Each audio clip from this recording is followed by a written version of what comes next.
சனி வந்து இப்போ உங்களுக்கு 2ஆம் வீட்டுக்கு வந்து போகிறாரு. 2ஆம் வீடு வந்து எதை குறிக்கும் அப்படின்னு பார்த்தீங்கன்னா, பணம், குடும்பம், சாப்பாடு, பேச்சு, சேமிப்பு.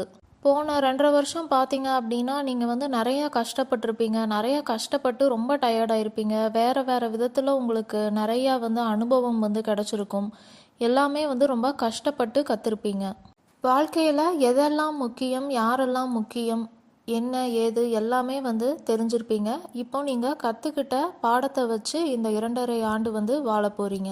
இந்த காலகட்டத்தில் வந்து பார்த்தீங்கன்னா, நீங்கள் வந்து பணம் விஷயத்தில் வந்து ரொம்ப கவனம் செலுத்துவீங்க. நிறையா உழைப்பும் வந்து போடுவீங்க. ஏன்னா நிறையா சம்பாதிக்கணும், நிறையா சேமிக்கணும் அப்படிங்கிற எண்ணம் வந்து உங்களுக்கு வரும். நீங்கள் எந்த அளவுக்கு உழைப்பு போடுறீங்களோ அந்த அளவுக்கு உங்களால் சம்பாதிக்கவும் முடியும். உங்களுக்கு லாபம் இருக்கும். உங்களுக்கு வந்து இப்போ ஏதாவது ஆசை இருக்குது, இது பண்ணணும் அது பண்ணணும்னு ஏதாவது நினைக்கிறீங்க அப்படின்னா, இந்த டைமில் வந்து நீங்கள் அதுக்கான உழைப்பு வந்து போட்டு கரெக்டாக ஒழுக்கமாக இருக்கீங்க அப்படின்னா